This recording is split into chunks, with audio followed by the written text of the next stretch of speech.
Bienvenido a El Sendero de los Sauces, con Exal Muñoz y Eduardo Pineda.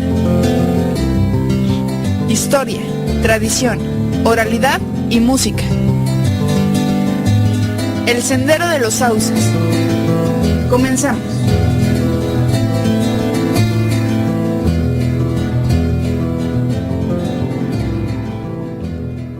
¿Qué tal? Muy buenos días, sean ustedes bienvenidos al Sendero de los Sauces. Estamos iniciando un nuevo recorrido, estamos transmitiendo completamente en vivo desde el centro histórico de la ciudad de Huejotzingo, aquí en el estado de Puebla, al pie del majestuoso volcán Popocatépetl y la montaña que siempre lo acompaña, el Iztaccíhuatl. Desde ayer nevados, una capa de hielo y nieve que al amanecer de ayer y hoy nos ofrecieron una fotografía maravillosa de esta genial ciudad de Huejotzingo, que ya está de plaza, ya está en día nuevamente de comercio, en el que la gente sale, conversa, convive, y eso siempre es digno de festejar. El día de hoy, que es 12 de noviembre, vamos a dedicar el programa a hablar de un rasgo meramente humano, un rasgo que ha distinguido a nuestra especie a lo largo de su historia. Me refiero precisamente al hecho de escribir y de guardar lo que se escribe, de guardar la memoria de la humanidad tras unas paredes, pero sobre todo tras una encomienda por parte del mismo ser humano de resguardar el pensamiento del hombre.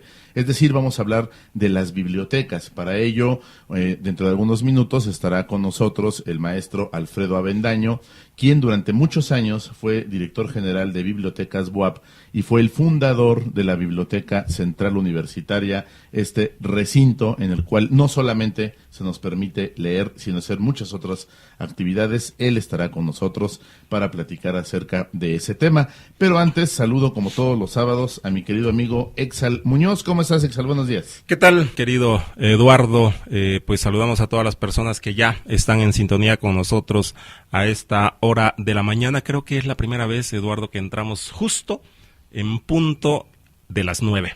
Ahora sí, sí, le atinamos, pudimos entrar en punto de las 9 de la mañana, y eso para nosotros es un placer poder llegar a ustedes a través de Vanguardia Radio 107.5 de la frecuencia modulada, para quienes nos escuchan en la región de Huejotzingo, pero también Eduardo, para todos los que están más allá, como dijeran, de las fronteras, pueden hacerlo a través de TuneIn Radio, es Vanguardia Radio, y ahí van a poder estar en comunicación con nosotros y caminar por lo menos esta hora por el Sendero de los Sauces, donde, como ya comentabas, pues vamos a estar platicando de algo sumamente importante, de lo que son y han sido en el andar del mundo, la importancia de las bibliotecas. Seguramente ahora que les decimos la palabra biblioteca, para ustedes viene a su mente alguna de las bibliotecas que conocieron en su paso por las escuelas, donde pues fue una de las más importantes en toda la historia de la humanidad, y seguramente ahora que hablemos de ella, lo dejo como como una incógnita para ver si estamos en la misma sintonía. Entonces hablaremos de bibliotecas, y decías que Huejotzingo está hoy como cada sábado de plaza, y decías ver y oler, pero también creo que faltó algo, también comer, porque esa parte de... Y al tianguis de Huejotzingo y no echarse un taquito de cecina es imposible. Imposible. Entonces, para quienes tienen la oportunidad de estar durante este día ahí, pues que aprovechen disfrutar los olores, los colores y también los sabores. Y también saludamos a todas las personas que están amplificando la señal de Vanguardia Radio en cada uno de los establecimientos de este espacio sumamente grande. Para quienes nos escuchan por primera vez, son 2 calles y cacho o más, sí, 2 calles por varios metros, donde se instalan cada uno de los comerciantes que sábado a sábado traen productos para que la gente de la región y del municipio pues se vayan y se abastezcan durante la semana. Entonces creo que todo esto le permite tener un mayor movimiento a Huejotzingo durante esta semana, Eduardo. Fíjate, has comentado dos cosas que me parecen muy importantes. Creo que cada ciudad tiene un mercado, o sea, tiene un lugar de reunión para comprar y vender cosas, y cada ciudad tiene o debería de tener una biblioteca, que también es un lugar de convivencia, sí, también es un lugar de adquisición, pero de adquisición de conocimiento, de adquisición de la posibilidad de reflexionar. Es decir, un libro no te da conocimiento por sí mismo, es decir, no lo tocas y se te transmite conocimiento, no es por ósmosis, ¿no? Claro que no. Pero un libro te da la posibilidad de adquirir ese conocimiento y sobre todo, siempre lo he dicho, te da la posibilidad de dialogar con el autor. Porque tú empiezas a leer, le puedes hacer una pregunta al autor del libro y más adelante, en las siguientes hojas, es posible que te responda o a lo mejor te deja con la duda. Pero si no terminas el libro nunca vas a saber si el autor te iba respondiendo o no las preguntas que te iban surgiendo. Entonces creo yo que el libro es una enorme posibilidad de comunicación entre el que lee y el que lo escribió, aunque el que lo escribió no esté presente o incluso ya esté ausente del mundo, ¿no? Ya haya fallecido. Y una biblioteca pues que concentra una serie de libros, una serie de temáticas, yo diría es el conjunto de las posibilidades de comunicación. Entonces, si bien es cierto que hemos hablado en dos programas de la radio, del internet, de la prensa escrita, de la prensa televisiva, como posibilidades de comunicación, creo que hemos dejado un poco de lado el considerar al libro y al conjunto de libros, que al final de cuentas eso significa biblioteca, conjunto de biblos o de libros, pues es el conjunto de posibilidades de comunicación con quien escribió. Así es que en ese tenor creo que vamos a poder manejar la plática del día de hoy de una manera exquisita. Además, nuestro invitado pues es de lujo, ya lo presentaremos más adelante para que él nos platique también pues de toda esa experiencia para crear una biblioteca central. O sea, yo sé que mucha gente de Huejotzingo no muchas veces va a Puebla o cuando va de paso, va a comprar algunas cosas o va de turista. Bueno, y la invitación es a que se acerquen a la Ciudad Universitaria, en la calle Boulevard Valsequillo, esquina con la Avenida de las Torres.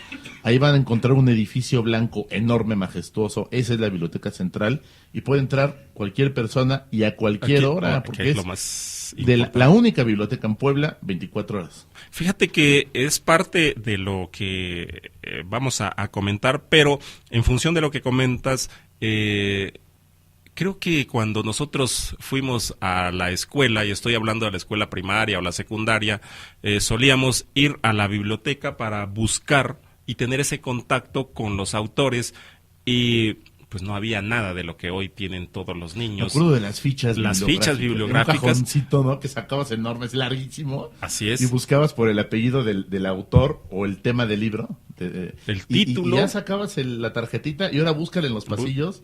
Ahora en la computadora pues, te dice exactamente en dónde está, ¿no? Sí, pero... Antes no le han puesto GPS a los libros, para que llegues así al punto exacto. Pues yo creo que ya no tarda, pero a lo que voy es la importancia que tenía ir a la biblioteca. Y fíjate que, por ejemplo, en la comunidad donde estuve...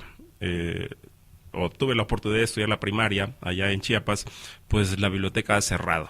Entonces creo que es lamentable porque hoy los pequeños pues ya no tienen esa necesidad y a veces creo que algunos maestros les dicen pues es que ya no tienen que ir a la biblioteca, vaya a un café internet o si tienen internet en casa pues entren a las páginas y ahí busquen. Creo que es algo que se ha deformado.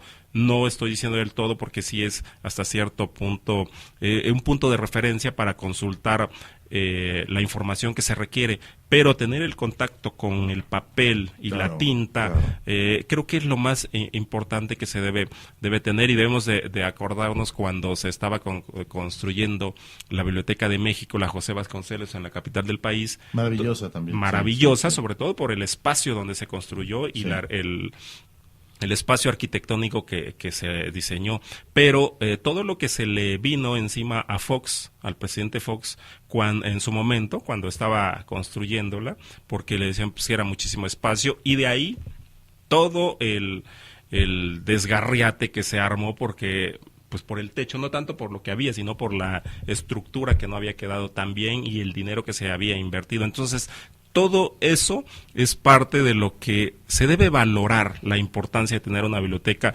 en determinados lugares y cuáles son los libros que tiene.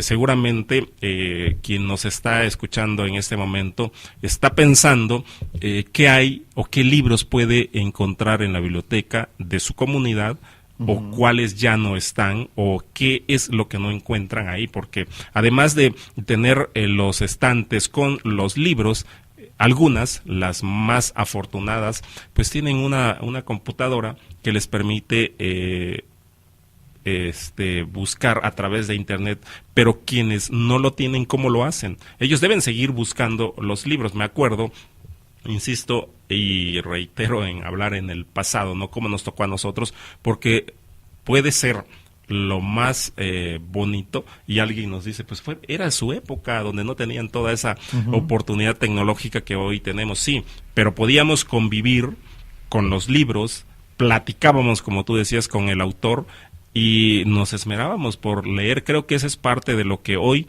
está faltando a muchos de los pequeños, a los niños. Además era todo un acontecimiento que el jueves o el viernes te dejaran de tarea para el lunes una investigación de un libro que solo encontrabas en la biblioteca pública. Así es. Y tus papás te llevaban el sábado o el domingo a la biblioteca, buscabas tu fichita bibliográfica, ibas al libro, te sentabas en las mesas que están ahí en el acervo, cerca Así del es. acervo, y te ponías a transcribir o a resumir o a generar un cuestionario a partir del libro que habías logrado encontrar, mientras tus papás se iban a dar la vuelta en otros pasillos a sacar libros de su propio interés. Entonces era una convivencia familiar que justamente la Biblioteca Central de la UAB retomó y logró con la creación de la biblioteca de adolescentes, la biblioteca infantil, incluir un café dentro de la biblioteca, incluir un área de descanso, incluir un cine.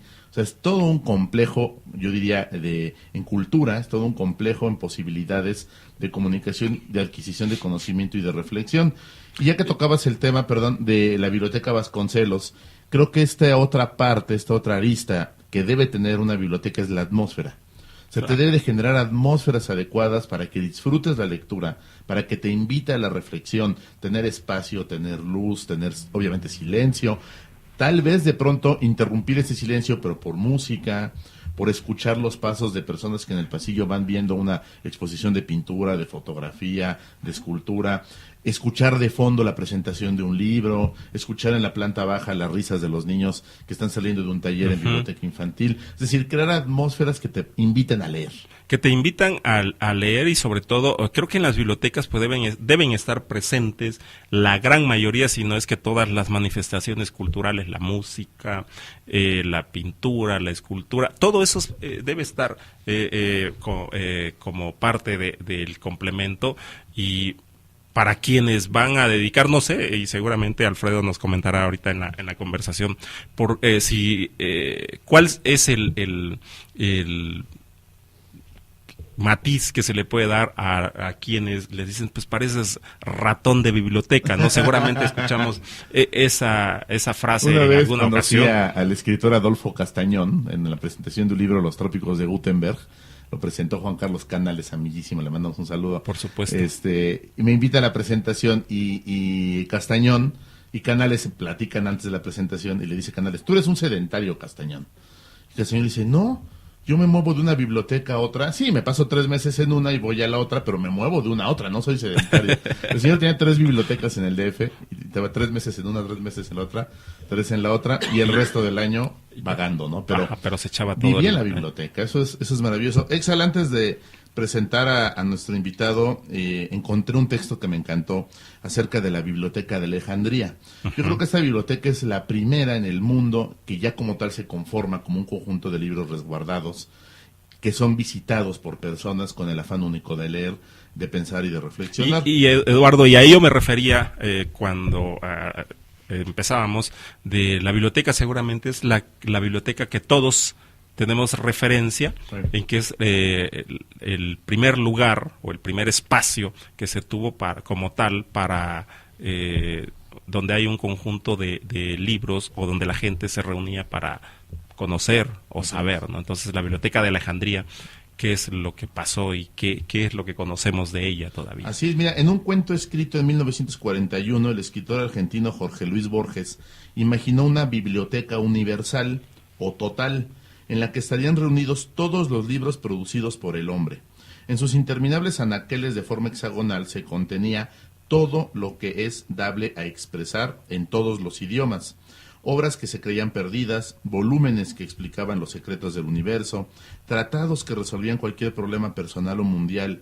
Presa de una extravagante felicidad, los hombres creyeron que con ellos podrían aclarar definitivamente los misterios básicos de la humanidad. Sin duda, el modelo de ese sueño literario se encuentra en la célebre Biblioteca de Alejandría, creada pocos años después de la fundación de la ciudad por Alejandro Magno, de ahí el nombre, en el 331 a.C. Tenía como finalidad compilar todas las obras del ingenio humano de todas las épocas y todos los países, que debían ser incluidas en una suerte de colección inmortal para la posteridad. La desaparición de la Biblioteca de Alejandría constituye uno de los desastres culturales más simbólicos de la historia. A mediados del siglo III a.C., bajo la dirección del poeta Calímaco de Cirene, se cree que la biblioteca poseía cerca de 490,000 libros, una cifra que de dos siglos después había aumentado hasta unos 700,000, según Aurelio Gelio. Son cifras discutidas, otros cálculos más prudentes le quitan un 0 a ambas, o sea, lo dejan por ahí, no sé, de las 70,000, pero dan una idea de la gran pérdida del conocimiento que supuso la destrucción de la Biblioteca de Alejandría, la desaparición completa del extraordinario patrimonio literario y científico que bibliotecarios como Demetrio de Falero, el citado Calímaco Apolonio de Rodas, supieron atesorar a lo largo de decenios. Sin duda, la desaparición de la Biblioteca de Alejandría constituye uno de los más simbólicos desastres culturales de la historia y es comparable con la quema de libros que siguió la toma de Constantinopla por los cruzados cuando iniciaba la Baja Edad Media por allá del siglo XIII. Así es que, pues la Biblioteca de Alejandría era un referente. Hay que recordar que ahí no había libros como los conocemos hoy, claro, empastados, eran rollos, ¿no?, que se extendían como pergaminos y podías leer ahí. Entonces, así como el sueño de construir una biblioteca en Alejandría que compilara el conocimiento de toda la humanidad, porque ese era el sueño, en Puebla, en nuestro estado, en la universidad, en la máxima casa de estudios, una persona tuvo el sueño de compilar todos los libros de la universidad y el conocimiento cercano al entorno en un solo edificio, y lo logró, y es el maestro Alfredo Avendaño, que en unos momentos más ya está aquí con nosotros. Ya está aquí estamos presentándolo para iniciar esta conversación. Eduardo, creo que lo que comentas en torno a la Biblioteca de Alejandría, creo que estaba catalogada como una de las 7 maravillas del mundo antiguo, la Biblioteca de Alejandría, junto con los jardines colgantes de Babilonia y otras construcciones que, al decir de los que vivieron y pudieron dejar testimonio, existieron, porque realmente hay algunos escépticos que dicen, bueno, ¿y dónde está parte de ese patrimonio? Es parte de lo que el ser humano no permite que los que vienen en el camino pues puedan tener todo ese patrimonio y lo puedan conocer, pero creo que hoy, ya en el presente, muchas de las cosas han cambiado y nos permite que permanezcan por mucho tiempo las cosas que se están construyendo, y es parte de que en algunas ciudades, en algunos países, pues todavía se tiene todo esas cosas para que nosotros la conozcamos. Entonces, desafortunadamente, pues la Biblioteca de Alejandría pues es parte hasta cierto punto de la historia, porque no se tiene a ciencia cierta qué era realmente lo que ahí existía, pero seguramente de esto ahorita quien conoce un poco más de las bibliotecas nos hará un paréntesis en torno a ello, Eduardo. Así es, pues momento de presentar a Alfredo Avendaño, maestro, fundador de la Biblioteca Central Universitaria, 18 años de trayectoria en Dirección General de Bibliotecas, además un gran amigo, después director de Comunicación Institucional de la UAP, por ella coincidimos también en el maravilloso proyecto Radio UAP, con los noticieros matutino y nocturno de la universidad. Y bueno, pues agradecerte, Alfredo, que hayas aceptado esta invitación. Logramos contactarte a través de Karina Díaz, le mandamos un saludote, ella jefa de biblioteca infantil, ¿no? También pronto estará por aquí con nosotros. Alfredo, gracias por estar con nosotros. No, pues una maravilla, tan cálido recibimiento que me hace sentir en casa, y sobre todo recordar que lo que decías de Borges, que el libro es una extensión de la memoria y de la imaginación. Y es cierto, el libro se me cruzó en la vida y se me volvió una pasión, y una pasión para tener proyectos muy innovadores, proyectos donde yo recordaba esa parte de las bibliotecas públicas donde todo te ponían obstáculos para ingresar. ¿Quién eres? Identifícate. Hoy creo que todos los proyectos culturales no deben tener esas barreras, y lo logramos con la Biblioteca Central de la UAP. Ese es un maravilloso proyecto que desde que llegué hace 20 años justamente a la Universidad Autónoma de Puebla, fue una de las cosas que yo insistí mucho. Pero ¿cuál era el camino? ¿Cuál era el modelaje? Era el trabajo, era persistir en esa idea, en ese sueño. A Rosalba Sánchez Alonso, una de las más destacadas bibliotecarias de la UAP, ella me dijo: deberías pensar en un proyecto, cuando era director de bibliotecas del área de la salud a los 26 años, en un proyecto central. Y ahí me fui metiendo más poniendo, ver experiencias, qué sucedía. Y me topé con una experiencia que me marcó mucho la vida y el sentido de tener proyectos bibliotecarios a espacios comunes de aprendizaje, espacios de convivencia, como decías, espacios familiares, espacios con responsabilidad social, donde vinculas la parte familiar, donde sabes que los chicos adolescentes sí leen, y claro, que leen cómics. Y me di cuenta también por un insight que tuve en el parque o en la Plaza de la Computación, porque hay una zona muy importante de intercambio de cómics, y a raíz de eso tenemos la primera biblioteca del país como una biblioteca de cómic, que es referencial a través de esos encuentros que tienen anuales. Pero bueno, parte de los insights que tuvimos de vida fue los parques bibliotecas de Medellín, Colombia. Okay. Esos parques son extraordinarios. Tuve la oportunidad de conocer 3, acompañados por el actual rector, por cierto. Y ahí nos vino la idea maravillosa de ponerle el mayor número de recursos a este maravilloso proyecto que es la Biblioteca Central. ¿Por qué? Porque estos parques bibliotecas, y por eso insisto que las cosas y los sueños sí son posibles cuando crees en ellos, cuando persistes en ellos, y cuando eres inteligente ellos, sí, claro, y creas estrategias, sí, y creas sinergias de colaboración. Pero estos parques bibliotecas son un proyecto del Ayuntamiento de Medellín, donde invitó a las embajadas de los diferentes países. Por ejemplo, hay un parque, el Parque Biblioteca España, que es un monolito impresionante, que está en las zonas de mayores indicadores de violencia en la época de Pablo Escobar en Medellín. Está en las laderas de Medellín, que se llega a través de un teleférico, por cierto. Entonces, había un parque, ahí decidieron en ese parque construir este monolito a través de todo el apoyo y financiamiento de la Embajada de España en Colombia, y construyeron un proyecto dedicado a una biblioteca infantil y una biblioteca para adultos mayores. Y ver la respuesta y ver la concentración de personas se me hizo extraordinario, porque ahí tenían un punto de vista también muy especializado, que era los archivos materiales del barrio. Wow, ¿no? Y era parte del reflejo de la historia de ese barrio. O sea, estaba concentrando la historia del barrio y poniéndola a la luz de todos. Es correcto. Y las escuelas cercanas tenían la obligación de estar todos los días 2 o 3 horas en la biblioteca. Y lo mismo sucedió con otro proyecto extraordinario, que es el Parque Biblioteca Japón, con arquitectura japonesa, con ese rollo de misticismo holístico. Pagoda, y con un espejo de agua brutal, que esa es parte de las condiciones que hoy día manejaste acertadamente, Lalo. Deben tener las bibliotecas, deben ser espacios comunes de aprendizaje, no solamente donde te sientes confortable, donde tengas luz de día, donde te produzca tranquilidad, donde puedas comer alimentos, donde puedas tener ir al cine, donde tú puedas, si quieres jugar. En la Biblioteca Central tenemos un área de videojuegos. Si quieres de pronto dormirte, porque era mi sueño, yo siendo bibliotecario o cuando trabajaba en la Universidad de las Américas, siendo estudiante, yo decía, pero ¿por qué no me puedo dormir en la biblioteca?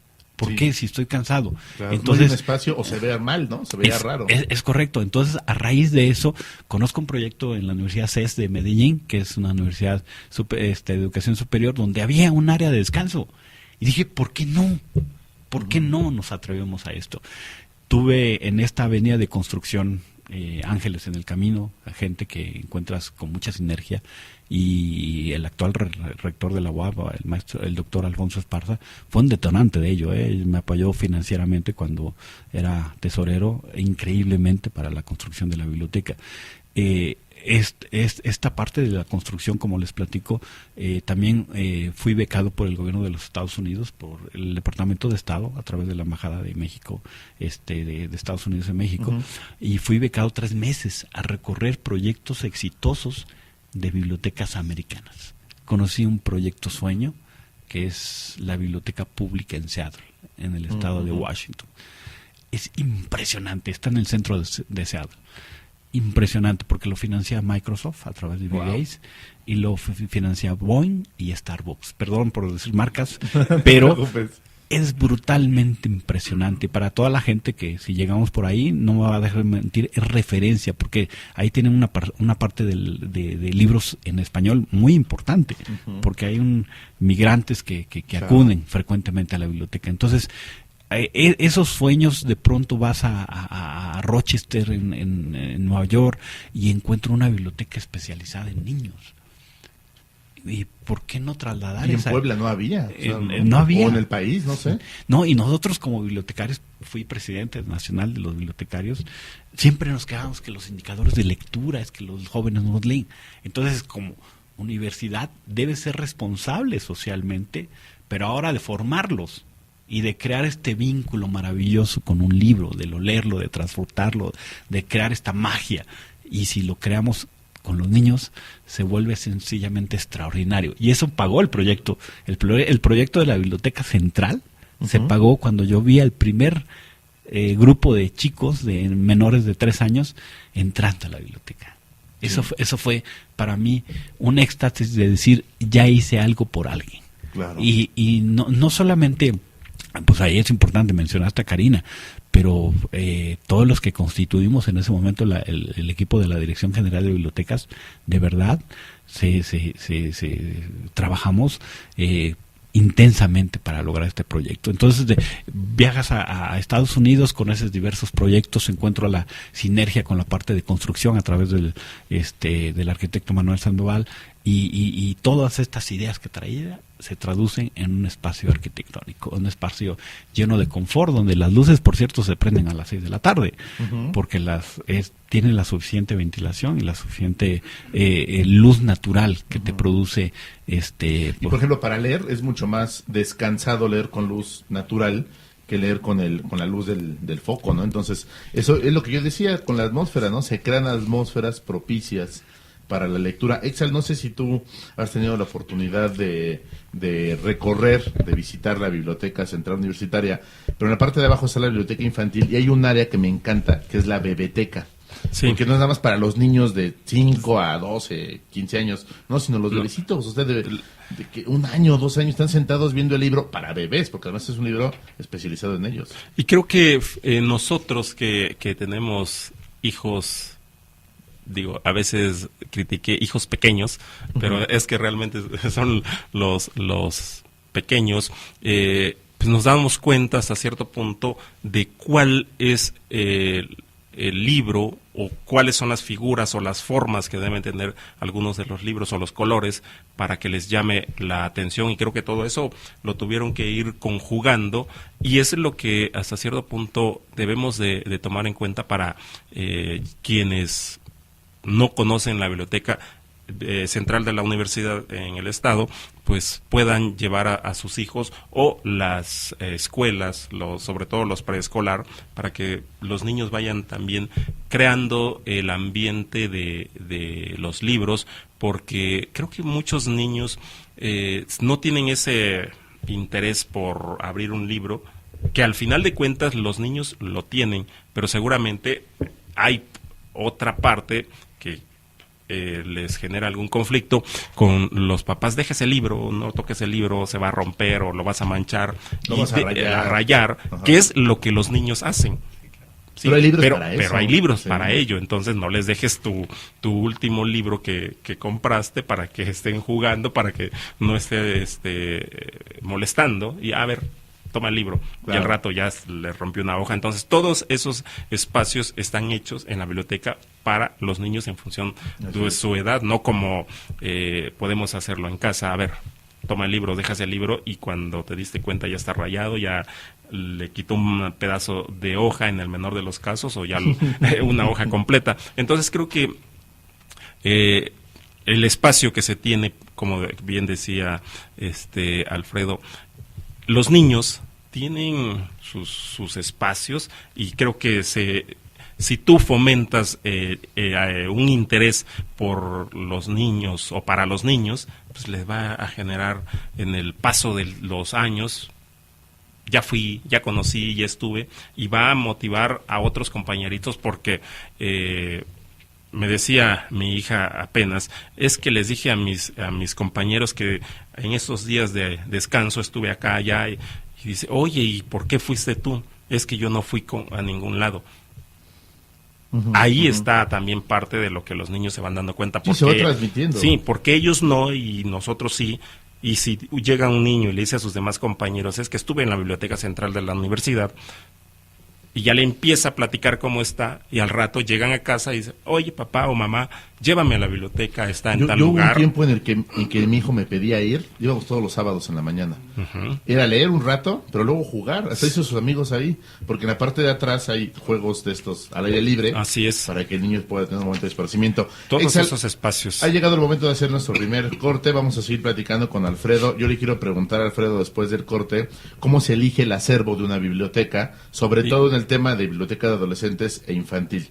Sí, Eduardo, pues ahorita vamos a una pausa, no sin antes darles nuestras formas de contacto. Eduardo, 227-109-73-68 a través de teléfonos o aplicaciones o plataformas móviles, y en Facebook, redes sociales, es El Sendero de los Sauces, con los espacios correspondientes, es como nos pueden contactar en Facebook. Y como ya es costumbre, Eduardo, vamos a hablar, vamos con nuestra selección musical de este sábado, donde ustedes se acuerdan, estamos tocando música latinoamericana, y el mes de noviembre lo hemos dedicado al tango. Entonces, hoy tenemos música de tango, también, pues uno de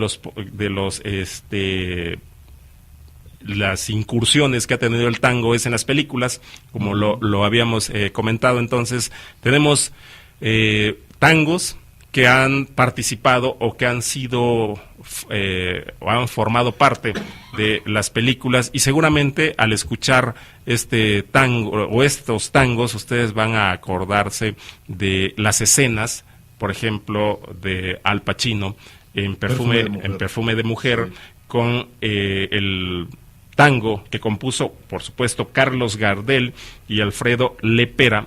¿Cuándo creen? En 1935. No, ya llovió. Ya, por supuesto. Pero que está vigente. Pero tú lo oyes y te da ganas de bailar. Te da ganas de bailar. Por una cabeza se llama.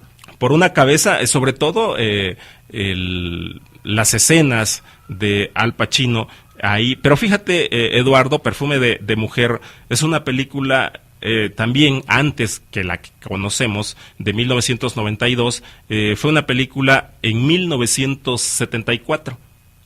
Y después ya, por supuesto, la de Al Pacino es algo de Hollywood que nosotros conocimos para nuestra generación, pero quienes vivieron allá por 1974 también conocieron a esta película. Y también el tango, por una cabeza, quienes también son aficionados al cine, pudieron haberla visto en Mentiras Verdaderas, que también ahí participó. Sí. Entonces vamos a escuchar de Carlos Gardel esta mañana, Por una cabeza.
El Sendero de los Sauces, con Exal Muñoz y Eduardo Pineda.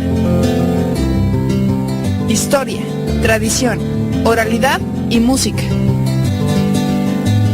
El Sendero de los Sauces. Regresamos.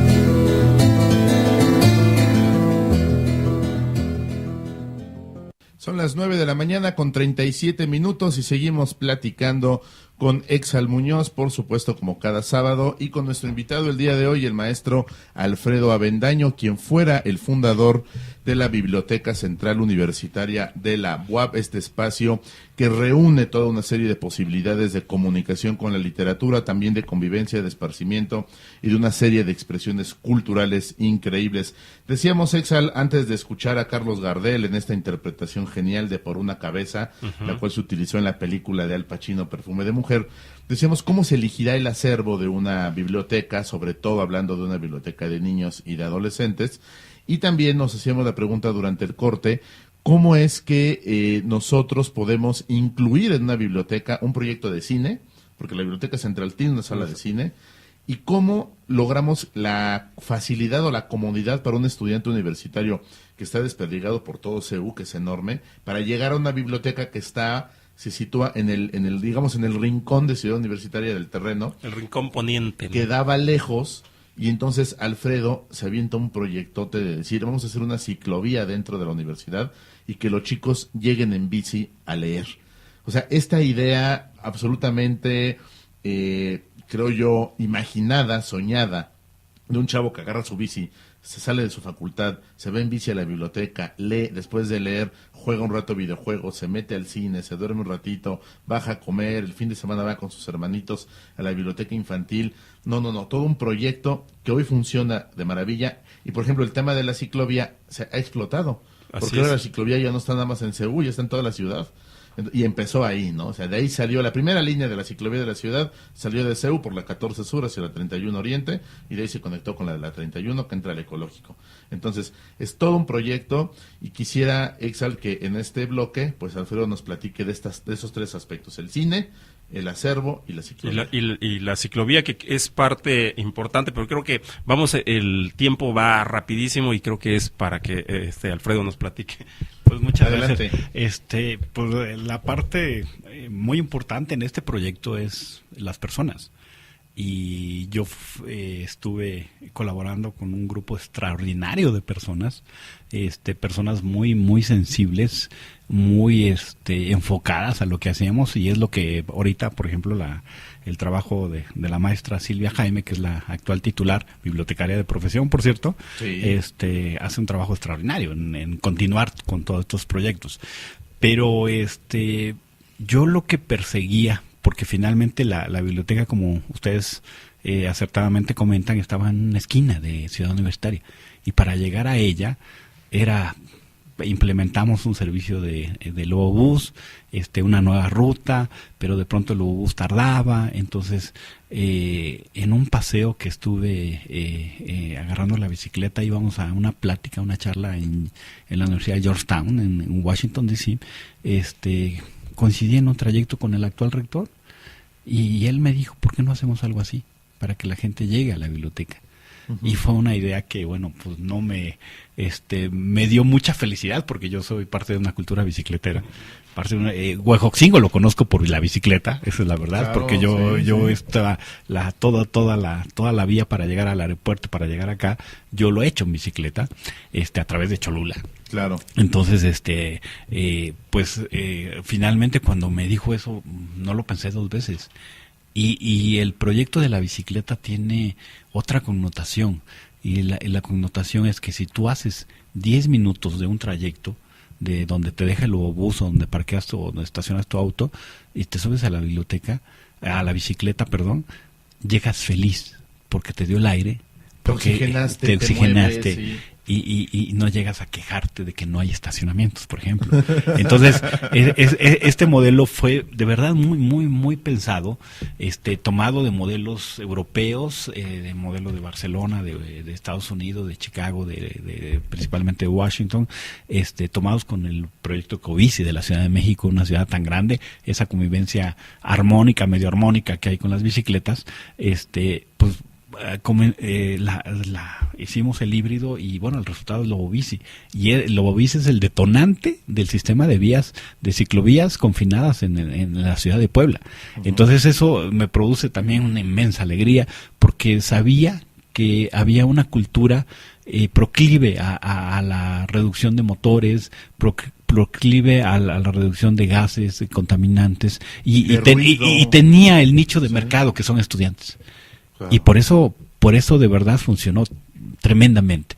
Y volviendo al tema de la biblioteca, realmente también me encontré con ángeles como la doctora Alma Carrasco Altamirano, que dirige un maravilloso proyecto que es toda la Feria de Internacional de Lectura, la FILEC famosa. Y es la presidenta del Consejo de Lectura. Y que hizo una biblioteca pública preciosa, maravillosa, y mucho por la capacidad de gestión de la doctora.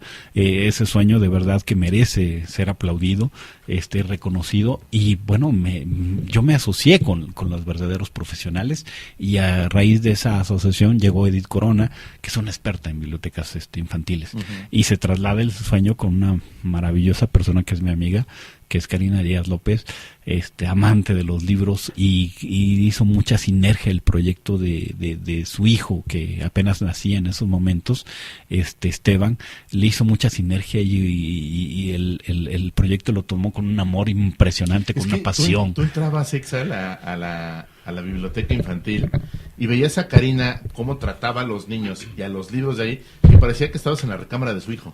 O sea, era como si la biblioteca infantil fuera la recámara de Esteban, y ella estuviera súper atenta, que todo estuviera en orden, todo estuviera dispuesto, para que todos los niños que se convirtieran en algo así como los hermanitos de Esteban, pues pudieran jugar, leer y divertirse. Es que es parte de los momentos que estás viviendo, ¿no? O sea, tienes un niño, estás participando en un proyecto y hasta cierto punto te estás dando cuenta de cuáles son las necesidades que requieren los niños, y en ese sentido se va construyendo. Entonces, pues no había otra forma más que ser o utilizarlo como el prototipo para ver cómo iban a utilizarlo los demás niños, ¿no, Alfredo?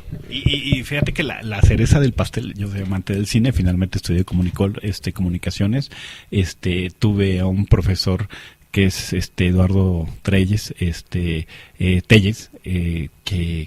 Javier Telles, perdón, que me hizo ser amante del cine y de todas sus manifestaciones. Me hizo, con él tomé algunos cursos para interpretar el cine y lo que pensaba el director y la parte de la fotografía.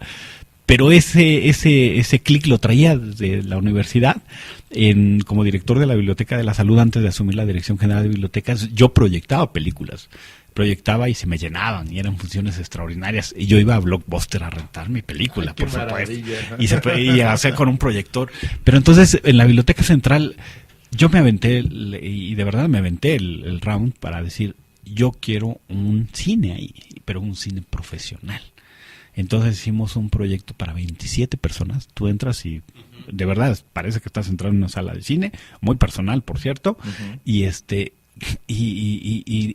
a través de la sinergia de las redes sociales poníamos toda la cartelera, y los miércoles, me acuerdo, era para votación. ¿Qué película quieres ver? Y ponías 4 o 5 opciones, sí, ¿no? Sí, la gente votaba. La gente votaba. Sí, y entonces, por ejemplo, me impresionó mucho cuando fue la Semana de los Vampiros. La gente llegaba disfrazada, literalmente, sí, de vampiro a ver las películas. Y era brutalmente impresionante. O sea, realmente se creó esta sinergia con los chicos, el cine y la literatura. Sí, y la tecnología. Otro aspecto fundamental es que yo decidí meter casi 200 tabletas, iPad, porque finalmente era una moda y era un conector de moda en ese momento para que los chicos acudieran al espacio de la biblioteca. Entonces, pues se conjugó toda esta sinergia colaborativa de directivos, de todos los trabajadores de la biblioteca, que lo hicieron y se apropiaron del espacio. También recalcar, debemos tener todas las condiciones, por ejemplo, laborales, para que los trabajadores se desempeñen en un correcto funcionamiento del mismo. ¿Por qué? Porque tengo un área de comidas ahí exclusiva para los chicos, y en ese momento fundamos también un gimnasio y nos asociamos con la gente de cultura física, y había una chica que en modalidad de servicio social estaba poniendo ahí talleres a los propios bibliotecarios. Entonces la gente pues cambia sustancialmente cuando les cambian los escenarios, los contextos, y cuando les das trato de personas y los escuchas, las cosas cambian. No, absolutamente. Exal, si tú entras a la Biblioteca Central Universitaria y subes en el segundo nivel, no, en el primer nivel, si no mal recuerdo, hay un árbol seco, ¿no? de un árbol de varas, en el cual los chicos pueden poner un mensaje, pueden poner un poema. Yo las primeras veces cuando se inauguró, con el rector era Enrique Agüera, yo entraba y veía 3, 4 hojitas. Actualmente vas y realmente eso es un árbol, o sea, se ha completamente tapizado ya de mensajes que los mismos estudiantes escriben ahí. Y a un lado del árbol hay una duela donde se ponen cojinetes y se dan clases de yoga. Entonces, imagínate toda esta conjunción de expresiones humanas en un solo lugar. Es que no sé realmente, pero Alfredo debe hasta cierto punto pues tener la respuesta, pero donde o cuando tienes un espacio para poder tener todas las comodidades, vas a estar como hasta cierto punto mejor que en tu casa, porque a veces en casa pues, hay ruido, alguien quiere hacer otras cosas y tú quieres descansar, varias cosas, ¿no? Sí. O si estás muy cerca de la calle, pues, el tráfico. Entonces creo que tener todas esas comodidades en un espacio donde se te antoja leer, porque se supone que a la biblioteca pues vas a leer o a ver los libros u otros aspectos, pero en la Biblioteca Central se cuenta con todos estos facilidades y posibilidades para que estés descansando, vayas al cine, lo que decías, los niños, los jóvenes, pues están muy familiarizados con la tecnología, y si les pones tabletas, pero no son hasta cierto punto para que jueguen, sino para que las utilicen como consulta. Entonces, Eduardo, todo esto te permite crear un ambiente, decías, una atmósfera donde estás en convivencia y con tranquilidad para poder hacerlo. Y creo que durante tu estancia ahí lo puedes aprovechar. Y no sé, Alfredo, ¿es parte de lo que tú esperabas o de lo que tú te imaginaste que los alumnos pudieran tener, y así se concretó, donde los chavos dijeron, wow, esto es lo que yo quería, o es lo que yo quiero, o lo que yo necesito, y con esto me motiva a poder pues seguir estudiando o venir con más frecuencia a la biblioteca? Fíjate que estamos construyendo personas, y en esa construcción de personas debemos construir contextos globales de aprendizaje, donde ahora en la parte de la movilidad internacional, cualquier chico diga, es que mi biblioteca de mi universidad pública en México está mucho mejor que la de este país. Y yo ofrezco esa posibilidad, esos contextos para que ellos puedan hacer esas comparaciones. Finalmente yo me formé en la Universidad de las Américas, trabajé en la propia biblioteca de la Universidad de las Américas. Mi gran reto, y se los confieso muy honestamente, era superar lo que la Universidad de las Américas en la biblioteca tenía. Pero es una construcción de años, con aportaciones privadas muy importantes. No creo firmemente que lo conseguimos. Así no, definitivamente. Firmemente creo sí, que lo conseguimos. Pero no solamente en esta construcción de personas, de un acercamiento a espacios lúdicos de aprendizaje, un acercamiento del libro, sino yo me fui más allá y fueron muchos insights inspiradores. Lo del libro, lo del árbol, por ejemplo, lo trajimos de un libro, de un árbol que estaba en la FIL de Guadalajara, y que Marco Antonio Serrano, otro colaborador, y René García, actualmente director de la Biblioteca Central, me dijeron, mira, esta es una idea maravillosa. Yo me dediqué a buscar el árbol con la gente de obras de la organización. Me dijeron, que aquí había un árbol, y este es. Entonces lo vamos a llevar. ¡Órale! Aquí estaba este árbol, estaba creciendo, y Lo tuvieron que podar para construir. Y Sí. se podó, pero lo conservamos, lo pintamos padre. y le pusimos el árbol de la poesía y el verso. Adicional a todo eso, porque debe ser un contexto lúdico de aprendizaje común, global, nos integramos con la Vicerrectoría de Extensión y Difusión de la Cultura.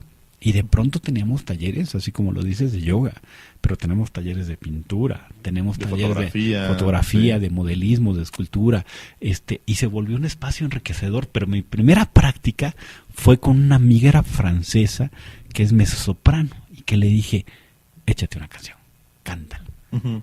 No, pero ¿cómo? No. Párate Estamos ahí. en una biblioteca, no podemos hacer Pero, ruido. pero de verdad, y era Sí. romper ese Pues claro, romper ese esquema. sí. Y cantó, y de verdad que le pidieron 2 canciones más. Dije, Ujú. por aquí está el asunto. Claro. Y a raíz de eso organizamos también talleres de salsa, cosa que no fueron muy bien recibidos y que los tuvimos que sacar en algún momento a la explanada de la Eso sí biblioteca. ya era demasiado Sí, ruido. ya llegamos a esos niveles. Pero realmente ahí fueron muchos insights de muchas personas que no me compartieron mucho su conocimiento, me compartieron su expertise, pero sobre todo con la gratitud de haber estado en el momento correcto, y eso se vuelve un proyecto extraordinario porque estamos en la UAP construyendo personas, y personas globales que compitan con probidad y con mucha ética. Claro. Entonces, por eso ese es el énfasis actual del rector, y ese es el énfasis que en ese momento perseguíamos en la biblioteca, cosa que lo estamos logrando. Alfredo, cuando veníamos camino a la estación hoy en la mañana, tú me decías, todo este proyecto de la biblioteca fue producto de un sueño. Yo te quisiera preguntar al aire si actualmente tú vas a Ciudad Universitaria, entras a ese lado poniente y ves ese edificio y entras a él. ¿Ese es el sueño que tuviste antes de hacer el proyecto? Sí, totalmente. Qué maravilla. Y verlo lleno de gente, sobre todo. Así Y es. el que paga el proyecto definitivamente son los niños, porque sé que son el futuro de este país, y sé que si ofrecemos este tipo de contextos, este tipo de esa inclinación por la lectura, vamos a construir verdaderas personas en México, y vamos a hacer realidad posible el cambio cultural en México que es tan necesario. Fíjate que lo que comentas es hasta cierto punto donde se le ha dado un matiz para que vaya creciendo el país, que por ahí decían, México hasta cierto punto se está convirtiendo en un país de viejos, porque son pocos los niños que hay, si lo vemos de esa forma. Entonces esos pocos niños que hay en México, que al final, bueno, no son pocos, son muchísimos, los vemos en las calles, pero como que se detuvo un poco de que las familias tuvieran muchos hijos, ¿no? 3, 4, 5, 6 claro, hijos. sí, sí. Eso es lo que está viéndose, que México tenga esa parte de adultos mayores, por llamarlo de una forma. Entonces, lo que tú dices, que los niños sean los que estén con mayor interés en conocer la biblioteca, y que eso paga el proyecto, creo que es lo mejor que le puede pasar a cualquier, o a una persona que tiene un proyecto, tiene el apoyo de las autoridades, y bueno, está todo. Pero no solo porque ya te dieron el apoyo, vas a hacer lo que tú viste o te imaginaste, sino, como decías hace unos minutos, Alfredo, el apoyo, la experiencia de todas las demás personas, y tampoco ufanarse, es que es mi proyecto y yo lo vi y de ahí salió todo. No, acabas de decir aquí en los micrófonos, es que hay parte de Europa, hay parte de España, de Alemania, de Francia, de Estados Unidos, de Canadá, de Colombia, de todo el equipo que se conformó. Creo que eso es lo que permite que puedas tener una construcción con todos los elementos necesarios, y lo más importante es que los jóvenes ahí estén yendo a la biblioteca y puedan encontrar muchas cosas que les permita decir: en mi universidad pública, como decías, tenemos esto, más esto, más esto, más esto, y eso te genera, porque no es solo el Estado ni la universidad, sino es el entorno. En el país, en México, tenemos estas oportunidades nosotros como universitarios.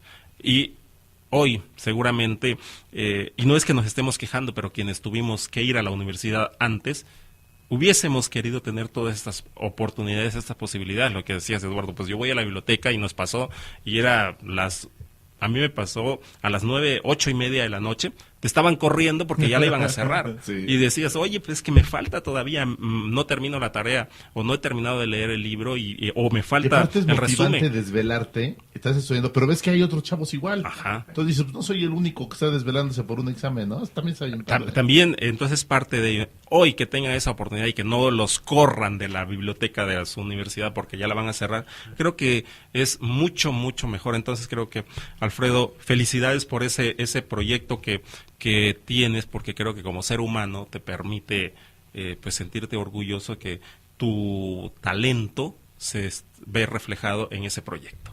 No, muchas gracias.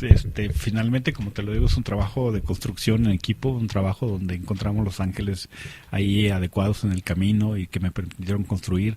El reto de funcionar 24 horas fue algo muy interesante, porque sí era posible hacerlo y sí era posible llevarlo a cabo. Metimos tecnología, metimos cámaras y metimos... hubo en ese inter una persona que me buscó, eso fue al inicio, como al año de estar funcionando, y fue una mamá, y me dijo, es que quiero saber si mi hijo me está mintiendo.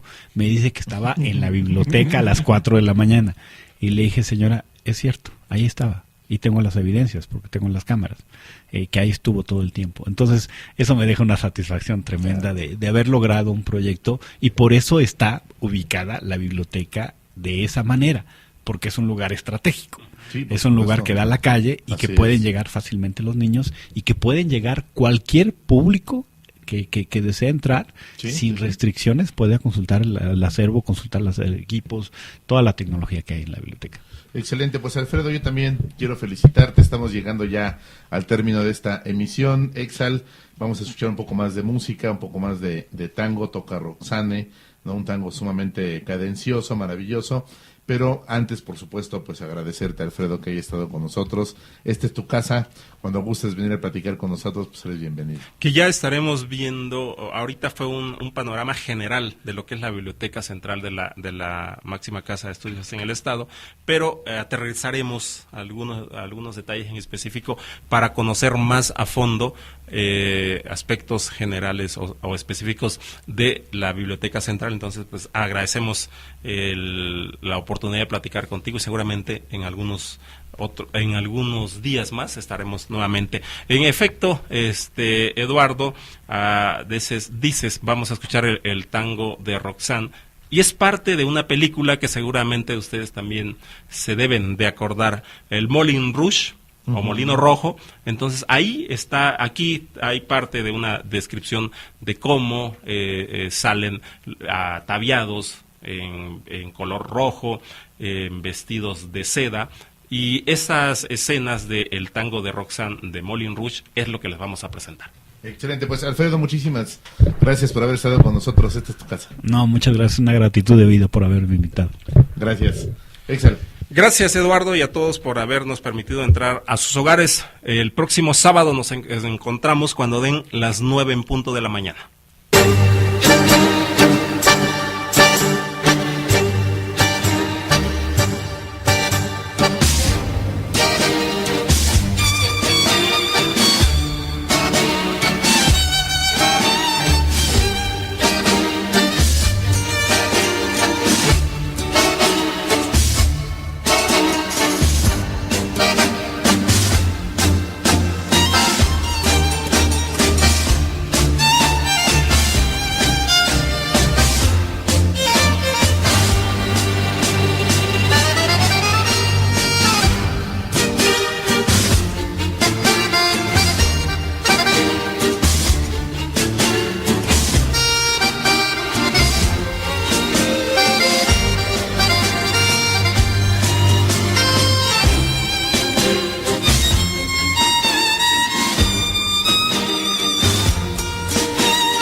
Gracias por recorrer con nosotros el Sendero de los Sauces, con Exal Muñoz y Eduardo Pineda. Historia, tradición, oralidad y música. El Sendero de los Sauces. Te esperamos el próximo sábado, en punto de las 9 de la mañana, por Vanguardia Radio. Imagen de la región.